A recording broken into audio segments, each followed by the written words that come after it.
सभी को प्रणाम। बुद्धिसागर समुदाय के एक अच्छे शासन प्रभावक साध्वी जी भगवंत ने कोरोना के कारण बनी इस तकलीफ वाली परिस्थिति में एक सुंदर निर्णय लिया। आगामी चातुर्मास जहां पर उनका था वहां के ट्रस्टियों को बुलाया और पूछा, हमारे चातुर्मास प्रवेश पर श्री संघ कितना खर्च करने वाला था? साहेब, स्वामी वात्सल्य, वरघोड़ा, बैंड आदि मिलाकर लगभग 3 लाख का खर्च था। ठीक है, एक काम आपको करना है। इस बार हम प्रवेश 3 नवकार गिनकर बहुत सादाई से करेंगे और आप ये 3 लाख रुपए इस कठिन परिस्थिति में तकलीफ में आए अपने साधर्मिकों की भक्ति के लिए दे दीजिए। प्रवेश महोत्सव से भी ज्यादा जरूरत इस समय इस विकट परिस्थिति में तकलीफ में आए अपने साधर्मिकों को संभालने की जरूरत है। और संघ ने भी उसी समय 3 लाख रुपए साधर्मिक भक्ति फंड में दे दिए। बहुत सुंदर उदाहरण सबके सामने एक साध्वी जी भगवंत और श्री संघ ने प्रस्तुत किया। आज शहरों में, गांवों में हमारे कई साधर्मिक परिवार है जो छोटा मोटा बिजनेस, नौकरी, छोटी दुकानें लेकर बैठे हैं। उसी से अपना खर्च, अपना जीवन व्यापन करते हैं। उनको बहुत अच्छे ढंग से हमें संभालना होगा। सिर्फ किराना का सामान आदि देकर हमारा साधर्म्य भक्ति का कर्तव्य पूरा नहीं होता है। उनको फिर से पैरों पर खड़ा करना होगा, स्वावलंबी बनाना पड़ेगा। एक विजन के साथ, एक रोड मैप के साथ हमारे भाइयों का हमें ध्यान रखना पड़ेगा। 1-2 लाख की भक्ति के द्वारा, लोन के द्वारा भी उनकी भक्ति करके उनको पैरों पर फिर से खड़ा करना पड़ेगा। वैसे भी साधर्मिक दया का नहीं, भक्ति का पात्र है।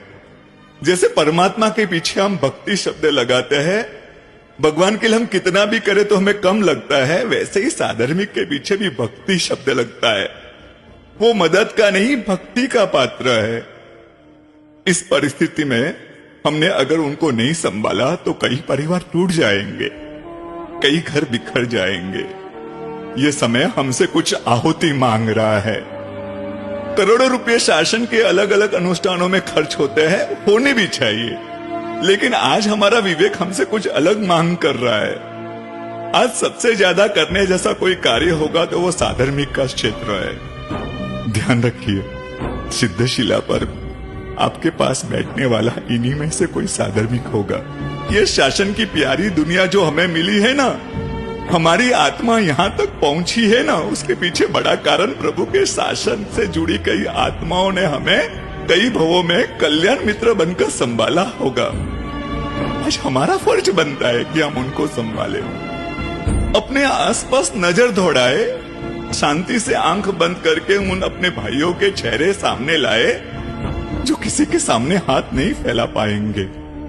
उनको जरूरत है, ऐसा किसी को वो बोल नहीं पाएंगे। आप होकर सामने से उनसे बात कीजिए, पूछिए। शर्म के कारण वो ना कहेंगे, लेकिन उनकी परिस्थिति का विवेक पूर्वक अध्ययन करके हो सके उतनी उनकी भक्ति करनी चाहिए। श्रावकों को प्रेरणा करना श्रमण संस्था का कर्तव्य है। श्रमण संस्था को आदर्श उदाहरण देकर, मार्गदर्शन देकर अपने शासन, अपने साधर्मिकों को संभालना पड़ेगा। जिन शासन महान है और जिन शासन की श्रमण परंपरा, ये त्याग की परंपरा विश्व के 7 अजूबों पर भारी पड़े है, वैसे ये 8वां अजूबा है और हमें इस बात का गौरव है। कई आचार्य भगवंत, कई प्रभावक महात्माओं ने इस और कदम बढ़ा भी दिए हैं। कईयों ने निर्णय भी ले लिए हैं कि इस बार सादाई पूर्वक चातुर्मास की आराधना करनी है और साधर्मिक उत्कृष्ट के अभियान में प्रेरणा देकर, मार्गदर्शन देकर साधर्मिक भक्ति के इस जरूरी कार्य में जुड़ेंगे। परमात्मा की आज्ञा के विरुद्ध कुछ भी बोलने में आया हो, मिच्छामि दुक्कडम, मिच्छामि दुक्कडम।